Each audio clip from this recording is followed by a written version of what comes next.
Let's talk a bit about Tinder. From what I gather, very popular on college campuses. People have likened it to the pre-Facebook app that Mark Zuckerberg developed, Hot or Not. A little bit controversial, of course. Would it be not more accurate, perhaps, instead of calling it a dating app, to call it a hookup app? No, actually, I would go on the opposite end of the spectrum. Tinder is about helping you meet people around you, so discover those around you. Our intention is really to assist you in figuring out who is somebody you might be interested in, and understand who has an interest in you back, and then facilitate a connection and allow you to communicate with them. So pictures are involved here. Explain to us what you mean by interest, because a lot of cynics will say, oh, it's just a matter of looking around you. Your app lets you look at the people around you, look at their pictures, and on the basis of that and potentially other things, decide if you're interested. Isn't that right? Yes, it shows you, it tells you who your common friends are with the individual, what are your common interests with the individual. So, you know, it starts with the photo, but you can go much deeper and really understand who the person is. And finally, if you both have a mutual interest in each other, you can have a conversation with them and learn more about the person. So until you get to that point, there's an anonymity around it, right?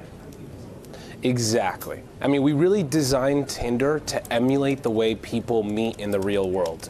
You know, you start with a face, and you start to learn more and understand where you and that person have sort of common interests, common friends, common social circles, and from there you proceed to learn more about the person and communicate with them. So it really, we designed it to sort of be very familiar to people and how they interact on a daily basis. Well, you've attracted the attention of Barry Diller and IAC, the company, as we mentioned, behind Match.com. That's certainly not insignificant, but the one thing people will want to know if they're looking at your company and trying to understand it as a business is how you're going to generate revenue.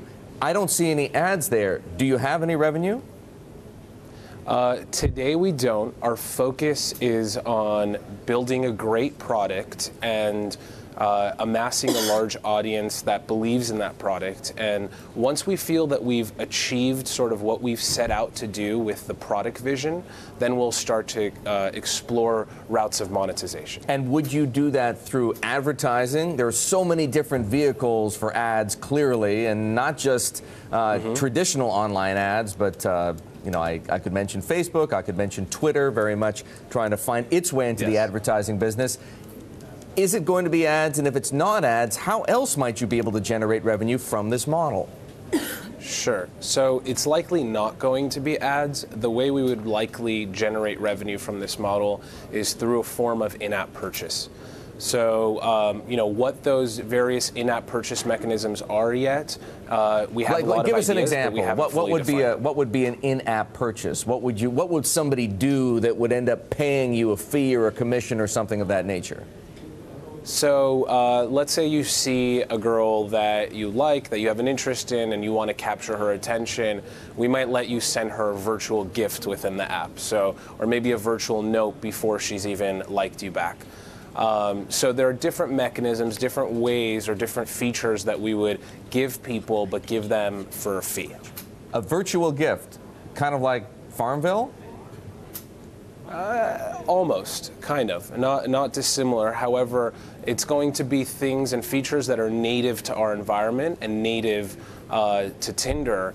So basically, our revenue model is about the way we see it, about adding value, right? We don't want to take away value through the form of ads. We want to give users better ways to communicate, and at some point, we might charge for that utility.